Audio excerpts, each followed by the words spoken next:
दरौंदा के जलालपुर झोर नदी में डूबने से हुई राजदेव माझी के 11 वर्षीय पुत्री अनीसा कुमारी, जय नारायण महतो की 11 वर्षीय पुत्री रीता कुमारी और जतन माझी की 12 वर्षीय पुत्री पुष्पा कुमारी की अचानक मौत पर हिंदू कुंवर वाहिनी के राष्ट्रीय अध्यक्ष जितेंद्र स्वामी तीनों के परिजनों से मिलने पहुंचे। मृतकों के परिवार से मिलकर सांत्वना दी। मृतक के परिवार वालों के अनुसार जन्माष्टमी को लेकर जलालपुर झोर नदी में स्नान करने गई थी। इसी दौरान उनकी गहरे पानी में डूबने से मौत हो गई। जलालपुर यह गांव जो है लगता है कि उमा शंकर बाबू का घर है। जी। अपना गांव है, यहाँ अपने परिवार के लोग हैं। जी। जितना दिन एमएलए रहे यहाँ सर्वनाथ तिवारी जी मुखिया थे। जब 350 रुपया नॉमिनेशन का दाम था तो उस समय 350 रुपया और जनेऊ नॉमिनेशन के लिए देते थे। प्रारंभ जब 77 में हुआ। घटना जब घटी मुझे कोई सूचना नहीं थी। हम एकमा की तरफ जा रहे थे। परसा में मेरा कार्यक्रम था, मुकुंदपुर में कार्यक्रम था। अशोक जी जिला परिषद जो उपाध्यक्ष थे, अध्यक्ष थे, ये चंचौरा पहुंच रहे थे। बात हुई थी। जोगिंदर प्रसाद जो हैं उनके यहाँ हम 2 मिनट के लिए बैठे। तब तक ऐसे ही याद आया कि जलालपुर के मुखिया से ज़रा बात कर लें। अरुण जी को हमने टेलीफोन किया कि कहाँ हैं, तो ये कहे कि हमारे यहाँ 3 लड़कियाँ अभी आज जन्माष्टमी में स्नान करने गई थी झोर में, और भैया तीनों लड़कियाँ डूब गई। अभी मुश्किल से 1 लाश मिला है और 2 लाश का पता नहीं है। मैंने सीओ को टेलीफोन किया है, अभी कोई अधिकारी पदाधिकारी नहीं पहुँचा है। मैं तुरंत टेलीफोन का कनेक्शन इनसे काटा। इनसे बिन पूछे हुए मैंने सीओ को टेलीफोन किया और जो जलालपुर का बनावट है उस बनावट को समझाया सीओ को कि अगर देर हुई तो ये 52 टोला है। अगर 52 आदमी एक और टोला से निकले, एक और टोला से एको आदमी निकले तो 52 लोग हो जाएंगे और तुम और तुम्हारा अंचल इतना ही देर में समाप्त हो जाएगा। काजने तुमको है जानकारी की नहीं इस गांव के बारे में, और तुम अभी तक वहाँ पहुँचा नहीं, इतनी बड़ी घटना घट गई। तो कहा कि हम तुरंत जा रहे हैं, सर आरिफ को खबर कर रहे हैं या थी टीम को, गोताखोर टीम को खबर कर रहे हैं। फिर मैंने थाना प्रभारी को टेलीफोन किया दरौंदा, और वे इसी इलाके में कहीं नियरेस्ट पॉइंट पर थे। उनको जानकारी नहीं थी, उनको यहाँ से कोई सूचना नहीं दिया गया था। लेकिन मैंने उनको सूचना दिया कि झोर के आसपास में जो लीलाशाह के पोखरा से रोड जाती है और जो कचहरी तक जाती है, उसी रोड में कहीं ना कहीं उसी टोले की लड़कियां हैं और यहाँ पुल के आसपास में कहीं डूब गई है। जा कर के देखो, नहीं तो हो सकता है कोई बात बवाल हो जाए, बाद में सिंपैथी समाप्त हो जाएगी और कल गांव के लोग घूमेंगे तो थाना अंचल सब डिस्टर्ब हो जाएगा। कहा कि सर हम 5 मिनट में वहाँ पहुँच रहे हैं, हम इसी इलाके में हैं। थाना प्रभारी भी पहुँचे, सीओ भी पहुँचा। फिर अनुमंडल पदाधिकारी से मैंने बात की। अनुमंडल पदाधिकारी को भी सूचना नहीं थी और अनुमंडल पदाधिकारी ने भी सभी अधिकारियों को कहा। फिर डीएम से बात हुई और हमें लगता है कि आरएफ की गाड़ी और दोनों जिला का गोताखोर वहाँ पहुँचे, काफ़ी प्रयास किए, लेकिन उस दिन रात तक मुखिया ने सूचना दिया कि अभी दोनों लड़कियों का शव नहीं मिल सका। फिर दूसरे दिन फिर टीम लगी और मैंने कहा कि हो सकता है कि वह शव जो है स्लिप कर गया हो और आगे बढ़ गया हो या पीछे बढ़ गया हो। उसको 1.5 किलोमीटर के रेंज में आप गोताखोरों को लगाइए। लगभग 2 किलोमीटर का रेंज तय होना चाहिए दोनों तरफ, और उस शव को कम से कम निकालने का, चूँकि देहात के लोगों का जो सेंटिमेंट है अपने परिवार के प्रति वह गुजर गया अगर कोई व्यक्ति, लेकिन उस लाश से ऐसा ही है कि उस लाश से लोग छेड़छाड़ करने देना नहीं चाहते। आज संजोग से कल लाश मिला, कल शव मिला। अभी हम आए थे उन लोगों के परिवार के नज़दीक, जहाँ इस पूरे अभी देख ही रहे हैं कि अब अभी सैकड़ों लोग बैठे हुए हैं।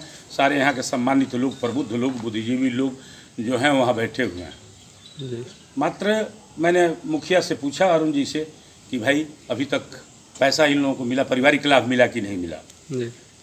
तो इन्होंने बताया कि कागज़ की तैयारी लोग कर रहे हैं। कागज़ का इसमें तैयारी कहाँ होता है, पैसा पेमेंट करके तब कागज़ तैयार किया जाता है। मैंने इन लोगों के सामने अंचलाधिकारी को लगाया।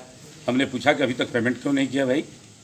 तो कहा कि सर हम आगे बढ़ाए हुए हैं। हम कहाँ आगे बढ़ाए हुए हैं, बोलो रिलीफ के लिए। हम कहा तुमको चेक बनाना है, चेक देना है, तुम अपना काम करते रहना। जो प्रक्रिया है, अभी आप रसूलपुर देखे होंगे, इतनी बड़ी घटना घटी थी जी। और घटना घटी थी, और आज संडे के दिन जब कलेक्टर ने कहा और प्रभारी मंत्री से बात हुई तो संडे के रोज जो है चेक बना करके, वहाँ चूँकि भ्रष्ट सीओ है एकमा में, काफ़ी घटिया है, कोरोना के समय लुंगी और गमछा औरतों को दिया था जी। तो संडे को जो है चेक उन लोगों को दिया गया। अभी धनौद आपके थानाडीह में घटना घटी है, 5-5 लोग हलचल मचा कि 5-5 लोग गुजर गए, 5-5 लोग एक्सीडेंट में मारे गए। एक लड़का जो जा रहा था दरौदा से और गधा या घोपड़ास जो है मरा हुआ था 3 दिन से। अब सोचिए कि 3 दिन तक सड़क पर था, कोई हटा नहीं सका, और उस गधा पर उसकी मोटरसाइकिल चढ़ गई, वह गिर गया और उसका जबड़ा टूट गया। उसको लेकर के लोग लखनऊ जा रहे थे पीजीआई, और रास्ते में कुशीनगर के सामने एक्सीडेंट हो गया और लगा कि 5 लोग गुजर गए। लेकिन वहाँ यूपी का थाना अध्यक्ष और वहाँ का हॉस्पिटल ट्रीटमेंट करके काफ़ी सहयोग किया। वह गाड़ी, जबकि गाड़ी मालिक का पैर कट गया और फिर इसका जबड़ा टूट गया, इसकी पत्नी का देहांत हो गया, और कई लोग, वहाँ जो लाइन होटल है वो भी बेचारे घायल थे। और वहाँ गोरखपुर लोग गए, गोरखपुर कोई नीलाभ अस्पताल है, वहाँ लोग अभी भर्ती हैं। अब देख लीजिए कितने चतुर और चालाक लोग हैं। जातीय समीकरण में राजपूत लोग ज़्यादा होशियार होते हैं। गोरखपुर से लेकर के उस औरत को लेकर चले, ही दूधी टोला की लड़की थी, वहाँ शादी हुई थी, काफ़ी सज्जन थी, और उसको ले आकर के बिन पोस्टमार्टम कराए हुए लोगों ने जला दिया। वो तो परिवार के खिलाफ से बच गए। वहाँ प्राइवेट अस्पताल में इलाज चल रहा है। अगर 4 लाख रुपया, 4,20,000 रुपया अगर उनको मिल जाता तो वहाँ इलाज कराने में सुविधा होती। मैं गोरखपुर रविंदर सिंह जो विधायक हुआ करते थे, जिनको स्टेशन पर मार दिया गया था, एक चर्चित नेता थे, उनके भाई को मैंने टेलीफोन किया, जो आप नाम सुने होंगे कि उनके भाई भी भिन्न से विधायक थे, गीता जी उनकी पत्नी विधायक थी, और वे लोग अभी नगर पालिका से लेकर के कई जगह स्थापित हैं, उनको टेलीफोन किया और उन लोगों अब इलाज चल रहा है। कल ऑपरेशन हो गया उन लोगों का। तरह तरह का अपना ही है। तो हम लोग काम में विश्वास करते हैं, भाषण में नहीं विश्वास करते, और फोटो और अखबार में नहीं विश्वास करते। आपका काम है, आपके माध्यम से आप जो भी चैनल चला रहे हैं, हमारी शुभकामना है कि आप अच्छा करें। लेकिन चूँकि यह चौथा स्तंभ है जो पत्रकारिता का है, पत्रकार और पत्रकारिता, जो चूँकि आज कहीं ना कहीं गिरावट हुई है इसमें। यह भी एक व्यवसाय सेंटर हो गया है, व्यवसाय हो गया। थाना, block inspector office, DSP office में बहुत सारे पत्रकार दलाल हो गए हैं। पत्रकारिता छोड़ करके, लिखना पढ़ना छोड़ करके इस काम में लग गए। इसलिए आप चूँकि नौजवान हैं, आप अपने माध्यम से उठाइए कि अभी तक आखिर क्यों नहीं पेमेंट हुआ। पेमेंट तो चूँकि सीओ को चेक बना करके देना है, चेक की प्रक्रिया 2-3 दिन 4 दिन में पेमेंट होगा। केवल प्रक्रिया में है कि आप परिवार के लाभ का पैसा 4 लाख रुपया उसको देना है, 20,000 रुपया देना है, मुखिया को अंत्येष्टि, कबीर अंत्येष्टि का 3,000 रुपया देना। ये तो बना हुआ है, इसमें कहीं कुछ नहीं। इसमें कौन सी प्रक्रिया है? प्रक्रिया आप करते रहेंगे, नजरात है, चेक बना करके आप देंगे। मैंने सीओ को कहा कि तुरंत इसकी व्यवस्था आप करें, और उस परिवार के प्रति कहीं ना कहीं सहानुभूति। हम उस दिन आए थे, क्योंकि वहाँ फोर्स लगी हुई थी और उसको पोस्टमार्टम में ले जाना था। कल फिर पोस्टमार्टम था। हम कहीं ना कहीं टेलीफोनिक सूचना पर थे। यहाँ एक ब्रह्मभोज था बगल में ही, उन परिवार के बगल में, और उन लोगों से करके, चूँकि मुझे फिर आगे कहीं जाना था, मटियार में कार्यक्रम था, मीटिंग थी, फिर रमाकांत पाठक के बेटे का कजिया था, फिर वहाँ एक फुटबॉलर थे फुलवरिया में, उनके यहाँ कजिया था। तो इसलिए यहाँ से निकल करके गए और आज फिर उन लोगों से मिलने के लिए आए। हमसे जो भी बन सकता है, बन सकेगा, हम निश्चित रूप से उन लोगों के लिए करेंगे।